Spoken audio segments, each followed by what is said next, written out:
نبی علیہ السلام د غسل طریقه دا وا عائشہ رضی اللہ عنہا فرمائی و میمونہ رضی اللہ عنہا و نبی صلی اللہ علیہ وسلم چې کله غسل کاو دا غسل نه مخکې به د الله رسول د خپل لاسونه درې کرته انزل او دا دس د حدیث نو سره دا بسم الله ولګو دا ابو داود ترمذی کې حدیث ده چې دا هر غسل او دا داسنه مخکې بسم الله ده حکم د بسم الله مخکې موږ او داسه کې ویلو چې واجب ده او سنت ده تاسو ذکر کړی او پیغمبر ویلي توضؤ بسم الله بسم الله وکي او د شروع کوي او لا وضوء لمن لم يذكر اسم الله دا غسړی او دس نه کیږي چې بسم الله ونه ویلا دا او دس نه کیږي دا روایتونه معلومیږي د مجموعه روایتونه معلومیږي چې بسم الله په او داسه کې او بغسل دوانو کې لازمه ده چې سړی به بسم الله کوي نو اول بسم الله د بسم الله نورستا دوانو لاسونه درې کرته انزل په حمام کې دوانو لاسونه درې کرته انزل دا به پاک وینځي دا غي نورسره نبی صلی الله علیه وسلم طریقه دا او هغه استنجا کوله او د استنجا سره سره بدا کار کاوه چې کم څه د بدن سره نختی دي د منی و غیره آثار چې کم نختی دي ساده بدن پوري هغه څه به لری کړل د بدن نه دا غین رستا به نبی علیہ السلام مزمزه او استنشاق او خلیته به ووا چولی بیا پوزته ووا چولی او دا غین رستا به مخ وینځو بیا به مټی وینځلی بیا به سر مسا وکړه او بیا به یو لپه وبر واغه سي په دې خې طرف په سر کې واچولې او بل لپه په دې چپ طرف کې واچول او بل لپه په دې منځ کې واچول دا روایت صحیح بخاری کې ده نو درې لپه وبو په دې سر باندې واچول سر به بدرې لپه وینځو او بیا په ټول بدن باندې یو کرته بواړولې او اخر کې خپې و چکر دا غزه کې غسل کو دا غینه بلک غاړه تشه بیا به خپل خپې وینځلې او تولیا به کله استعمال ولا کله به استعمال ولا دلایل رسو امدا سره خلاصه مې د تویل چې دا د نبی اسلام د غسل خلاصه وا دلایل رسو چې په سبب ترتیب سره بلا ترتیب وي او د نبی اسلام د غسل طریقه د سوا چې دا آسان غسل له او بدی بډیر لګي وبا غسرب کولې تقریبا 2.5 کیلو وبا یو صاع وبا یا د لپو په حساب باندې 15 لپی وبا څلور لپی یو صاع جوړيږي دا 2.5 کیلو جوړيږي نو 15 لپی وبا سره پاسه 2.5 کیلو د سی وبا هغه سرب کولې بدی غسل باندې کډیر وبا هغه به کم وبا استعمالولې د دې خبرو دلایل امام بخاری باب یې خېده باب الوضوء قبل الغسل کله چې غسل کې دا غینه مخکې با او دس کې د غسل نه مخکې او دس کول دا کلک سنت دي او ورسته او دس کولو ته علماء بدعت ویل چې سړی غسل وکي بیا ورسته بیا او دس کوي او دس مات نه یو سړی او دس کوي نو دا بدعت دی بلکې د غسل نه مخکې به سړی او دس کوي عائشہ رضی الله عنها وی وان النبي صلى الله عليه وسلم كان اذا اغتسل من الجنابه دا الله رسول بکره د جنابت نه غسل کو بدا فغسل يديه نو شروع به کول خپل دوړه لاسونه به وینځل دا ول دا درې کرت دي ثم يتوضا كما يتوضا للصلاه بیا بدس او دس کو لکه څنګه چې منځره لپاره او دس کوي ثم يدخل اصابعه في الماء بیا په بالټي کې یا په منګي کې به دوړه لاسونه داخل کړل فيخلل بها اصول شعره بیا به د خپل سر وخت شو د دې خلال به کو خلال معنی دار چې دا به مګل دسي د جړلو ته به یختور سوالي په زور زور به مګل ثم يصب على راسه 3 غرف بیا به سر باندې بدري لپیا چولې به يديه په دوانو لاسونو باندې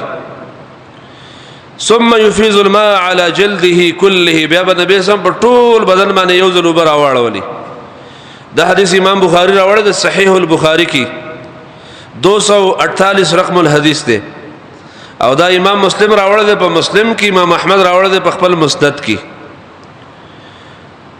نو دی حدیث موږ دا فائدہ ست براوي سره نور بروس سره او باسو چې په او غسل کې اول او دس کول مسنون دي چې سړی به اول او دس کوي بیا به غسل کوي نو دا او دس کول کلک سنت د نبی صلی الله علیه وسلم دی دویم حدیث په دې باب کې دا ده میمونہ رضی الله عنها وتوضأ ابن عباس ابن عباس او دس وک بیا د نبی اسلام نه نقل کاوه چې رسول الله صلی الله علیه وسلم او دس وک دس او دس وک وضو اهل الصلاه لکه څنګه چې د مانزه او دس غیر رجلیه د خپې په شاته کړی دا وی ننزلې وغسل فرجه استنجا وکړه او بیا دا غین رستا وما اصابه من الاذى کما ګندګي چې د بدن سره لګېدلې و د پتون نورون وغیرہ سره لګېدلې و یا د بدن د هر حصے سره لګېدلې او هغه په استنجا کې وینځله ثم افاض عليه الماء بیا په ټول بدن وبرا واړولې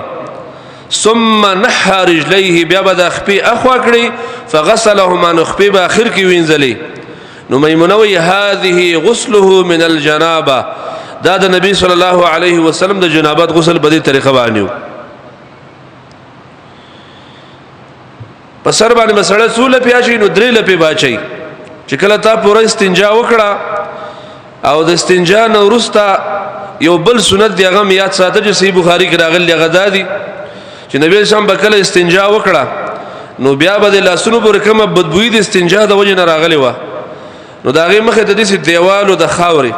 هغه دیوال به لاسونه درې څلور کته راخل بیا به وینځل واپس د دې لپاره چې د ګوتو کومه بدبوئی د غزایل شي صحابه وي د پیغمبر غسلخانه ته چې سړی کله نه وته نو دا غي د لاسونو مبارک نخي په غسلخانه باندې لګیدلې ودسي هغه د ګوتو چاپونه به لګیدلې او که زنانه چې کله خټه کوي چاپونه اخکار کیږي نو دغه شان د الله د رسول د حمام په دروازه باندې هغه چاپ لګیدل او په دیوال باندې دا په دې طریقو زمنګ په دور کې دسي نه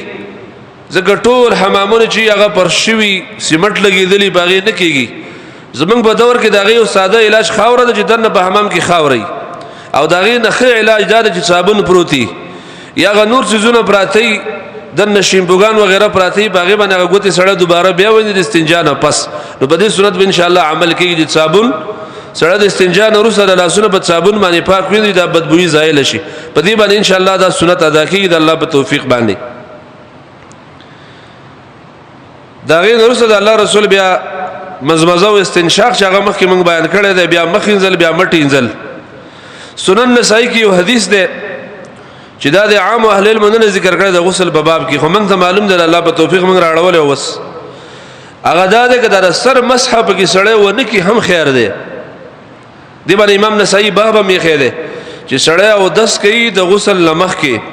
او په دې او دس کې سړی مټي وینځي او د سر مسم ته پریدي او د خپین ظلم ته پریدي نو د خپې پر خودل خو په تمامه ذخیره د حدیثو کې راغلي خدا د سر مسح پر خودل دا په سنن نسائی کې راغلي په حدیث کې او نسائی دی له باب میخه دی چې باب د پترک د مسح باندې چې سړی کوم غسل کوي نو غسل لپاره چې کوم او دس کوي دا غینه مخ کې د سر مسح مونږ کی د سیاو دس وکي چې مزمزه استنشاق وکي بیا مخ وینځي بیا مټي وینځي او د سر مسح پری دی او خپین ظلم سره پری دی او په سر باندې وبر اواړی او ټول بدن لون کی نو دا مسح به کې پاتې شانو دا مسح پاتې به دې سړی ګناګار نه لري ځکه د الله رسول نه ترک د مسح ثابت دی او د خپو ترک کول ثابت دی خو د خپو انزل به اخر ته کې او د مسح دوباره قضا ده باندې نشه دا سی حدیث کې راغلی دا یو نوې مسله ده چې موږ مخکې کتلې و د حافظ زبیر علیزی سے په کتابونو کې په نسائی هغه حواله ویل اوس چې موږ دا خطبه ته راول نو ما نسائی راول ټوله په نسائی کې دا باب شته او شارحین داغه دا مطلب بیان کړی دی چې یو مطلب ادا دی چې دا ترک د مسجد سر مسه سړی ونه کی په غسل کې چې کوم او دسته کې او ټوله او د سړی وکي اخر ته سړی خپې وینځي او د مسجد قضا را نه ټیک ده او بعض شارحین و چې نه يتوضأ كما يتوضأ للصلاه د حدیث ته معلومیږي چې پورا او دس بسړی کوي د سر مسه هم سړی وسره کوي چې کله تا او دس وک نو بیا طریقه ده امام بخاری باب یې خده باب من افاض على راسه ثلاثا پس سر باندې مسړه درې لپی وبا شي دا خبره سنت کې یاد کړئ چې ټول بدن باندې تسلیث کول دا واجب نه چې په ټول بدن سره درې ځله وبا ور واچي دا لازم نه دي او په سر کې تسلیث کول لازم دي واجب دي چې د سر باندې چې کله ته وبا شي نو درې لپو باندې وبا چې درې لپو نه بزیاتې نه په سر کې او داغه سنت طریقه هم دار اغل چې ولا په دې خې طرف باندې واچي او په ګس طرف باندې واچي او په دې منځ واچي حدیث ته بیانوم بیا خو سر کې تسلیث کول معنی درې لپې په سر باندې اچول دا د الله د نبی دا او دا ست طریقه ده دا حدیث چې چا بیانونه او ملګری پیدا اعتراض هم کړو صحابو کې چې زما وخته هډر غټ دي دا په بدرېله په لم دیږي بیا بس کیږي نو هغه بل صحابي او تو فرمایل وکانه یکفي هو من اوفى منك شعرا دا درې لپی وبکا فکې دي دا هغه چا د پاکستان وختم غټو وخيرا منك او ستانه دا سړی ډیر غرامو محمد صلی الله علیه وسلم دا وختو غټ وخته باغ ساتل د غټو وختو باوجود او ستانه غره او تقوادارو د دې باوجود هغه په سر کې درې لپو نزيات وب نه استعمالولې او تر درې لپو نزيات وب استعمالای نو دا ستاسو طریقه خطا ده بلکې درې لپو وب سړی په سر باندې استعمالي تسلیث په سر کې لازم ده چې سړی بدرې لپو وب استعمالي دلیل جبیر بن مطعم رضی الله عنه فرمای قال رسول الله صلى الله عليه وسلم دا الله رسول فرمایلی اما انا فافيض على راسه ثلاثا هر چې زیم نو زه خپل سر باندې درې لپی وباشم واشار بيديه كلتيهما او جبیر بن مطعم په خپل دوه لاسونو سر ته اشاره وکړه نبی سم سر ته اشاره کړې و چې زه په خپل سر باندې درې لپی وباشم نو درې نزياتوم نه بل حديث جابر بن عبد الله كان النبي صلى الله عليه وسلم يفرغ على رأسه ثلاثا نبی رسول په خپل سر مبارک باندې درې لپی وباشولې بل حدیث ده محمد بن الحنفیه و ما دا چانه تاسو ګر نبی رسول د جنابت د غسل ویغه فرمایل کان النبي ياخذ ثلاثه اكف ونبی رسول بدري ورغي وبر واغستلی ويفيزها على راسه فسر به واړه ولي ثم يفيز على سائر جسدي بیا په ټول بدن باندې وبواچولي نو حسن بنم باندې کس واغه اني رجل كثير شعر زما وخته ډیر دي فقلت كان النبي اكثر منك شعرا د پیغمبر وختستان ډیرو هغه درې لپی وب استعمال کړي لہذا درې لپی وب سر باندې استعمال کا نو بسر کې تسلیث تاسو یاد کړئ چې بسر کې درې لپی وب دي او باقی بدن چې دا په یو زل وب باندې دا پر کېږي یو لوټه تاړو کبالټه پیاړه نو یو زل چې وب ټول بدن باندې واړو بدن دی پاکيږي